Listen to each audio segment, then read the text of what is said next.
Hello everyone, welcome to RPSC study hub.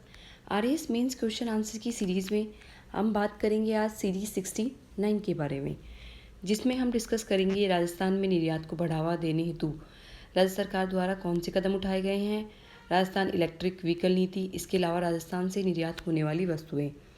इन्हीं प्रश्नों को हम डिस्कस करेंगे। 100 वर्ड्स यानी 10 मार्कर प्रश्न जो हैं ये होंगे, इनके उत्तर को हम डिटेल से डिस्कस करेंगे। तो आइए स्टार्ट करते हैं प्रश्नों को। पहला प्रश्न है, राजस्थान में निर्यात को बढ़ावा देने के साथ औद्योगिक विकास के लक्ष्य को प्राप्त करने के उद्देश्य से राज्य सरकार द्वारा उठाए गए कदमों पर टिप्पणी कीजिए। यानी राजस्थान में निर्यात को बढ़ावा देने के साथ साथ औद्योगिक विकास के लक्ष्य को प्राप्त करने के लिए राज्य सरकार ने क्या कदम उठाए हैं, उसी के बारे में बताना है।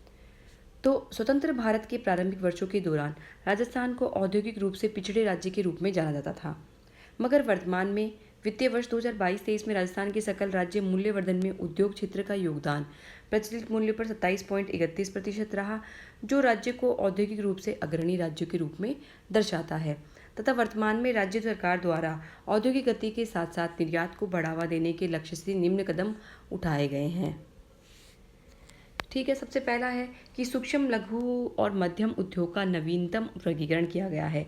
यानी MSME उद्योग है, सूक्ष्म लघु मध्यम उद्योग, उनका जो है नवीनतम वर्गीकरण किया गया है। 29 जुलाई 2021 को निर्यात को बढ़ावा देने के लक्ष्य से मिशन निर्यातक बनो प्रारंभ किया गया। राजस्थान निर्यात संवर्धन परिषद द्वारा 5 दिसंबर 2022 को राज्य में मिशन निर्यातक बनो का दूसरा चरण भी प्रारंभ किया गया। निर्यातकों को सम्मानित करने के लक्ष्य से राज्य निर्यात पुरस्कार योजना 2019 को लागू किया गया। निर्यात संवर्धन प्रक्रिया एवं प्रलेखन दस्तावेजीकरण पर प्रशिक्षण कार्यक्रम प्रारंभ किया गया, जिसके तहत राज्य के उद्यमियों को निर्यात प्रक्रिया, दस्तावेजों एवं बाजार की जानकारी प्रदान की जाती है। अंतर्राष्ट्रीय विदेशी व्यापार मेलों में भाग लेने पर सहायता योजना शुरू की गई थी, जिसे मार्च 2025 तक बढ़ाया गया है। जिला स्तर पर निर्मित विशेष उत्पादों के लिए एक जिला एक उत्पाद को बढ़ावा दिया जा रहा है तथा संबंधित जिला कलेक्टरों की अध्यक्षता में जिला स्तरीय निर्यात प्रोत्साहन समितियों का गठन भी किया गया है। वर्तमान में उद्योग एवं वाणिज्य विभाग के अंतर्गत 36 जिला उद्योग एवं वाणिज्यिक केंद्र तथा 8 उपकेंद्र कार्यरत हैं, जो उद्योग को बढ़ावा दिए जाने के लिए महत्वपूर्ण है। इन्हीं केंद्रों में MSME निवेशक सुविधा केंद्र भी स्थापित किए गए हैं। राज्य में आने वाली निवेश को प्रोत्साहित करने व नव उद्यम स्थापना में आने वाली कठिनाइयों के निराकरण हेतु जिला कलेक्टर एवं मुख्य सचिव की अध्यक्षता में विवाद एवं निवारण तंत्र का गठन भी किया गया है।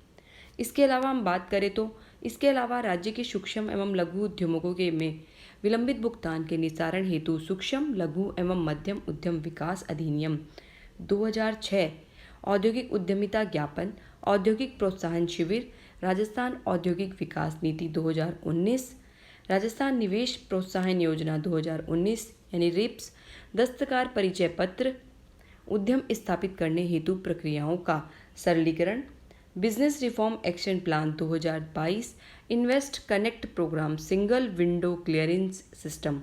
ठीक है, ये सब आप पॉइंट्स बना के लिख सकते हैं, जैसे दस्तकार परिचय पत्र हो गया, उद्यम प्रक्रियाओं का सरलीकरण हो गया, बिजनेस रिफॉर्म एक्शन प्लान हो गया, रिप्स हो गया, इन्वेस्ट कनेक्ट प्रोग्राम हो गया, सिंगल विंडो क्लियरेंस सिस्टम हो गया, राजस्थान।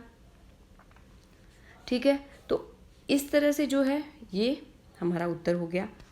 अब हम आगे देखते हैं नेक्स्ट प्रश्न पर। राजस्थान से निर्यात होने वाली शीर्ष 5 वस्तुएं कौन सी है, तो इनका क्रम भी याद रखना है कि किस क्रम में है, कितना परसेंटेज क्या है। 5 वस्तुएं तो पता होनी चाहिए, प्लस सबसे ज़्यादा किसका वेटेज है, ये सब कुछ पता होना चाहिए, क्योंकि आप इसको सीक्वेंस वाइज लिखेंगे तो मार्क्स अच्छे मिलेंगे। ये प्रश्न तो प्री के अकॉर्डिंग में इंपॉर्टेंट है, क्योंकि प्री में भी जो है ये पूछ लिया जाता है कई बार।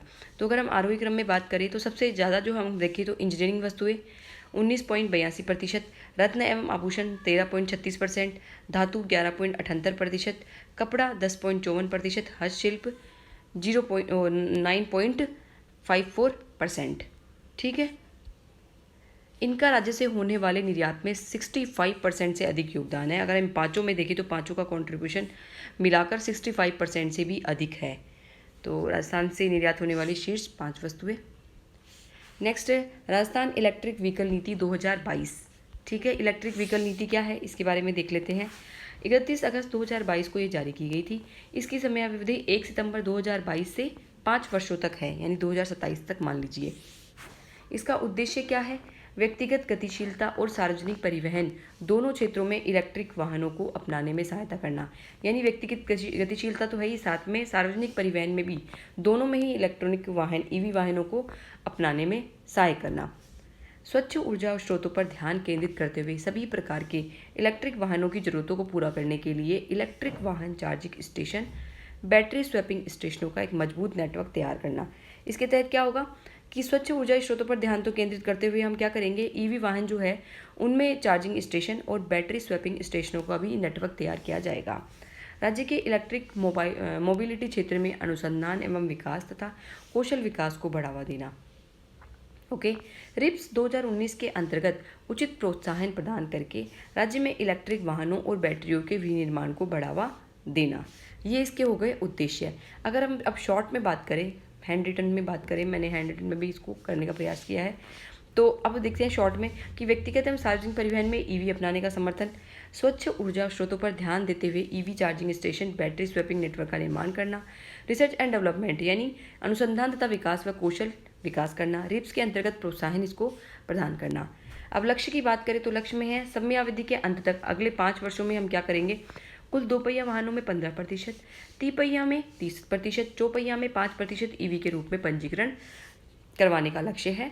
आने वाले 5 वर्षों में 35 लाख यूनिट प्रतिवर्ष ईवी विनिर्माणों का लक्ष्य किया गया है कि 35 लाख जो है यूनिट प्रतिवर्ष 5 वर्षों में जो है, प्रतिवर्ष नहीं सॉरी 5 वर्षों में 35 लाख यूनिट हम प्रतिवर्ष ईवी विनिर्माण का लक्ष्य हम बनाएंगे।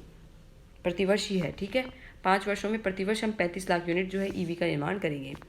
प्रोत्साहन, राजस्थान मोटर वाहन कराधान अधिनियम 1951 के तहत मोटर वाहन कर व ग्रीन टैक्स से छूट। इसमें क्या होगा कि मोटर वाहन कराधान अधिनियम 1951 है, उसके तहत मोटर वाहन जो कर होता है और ग्रीन टैक्स दोनों से ही इसमें छूट मिलेगी।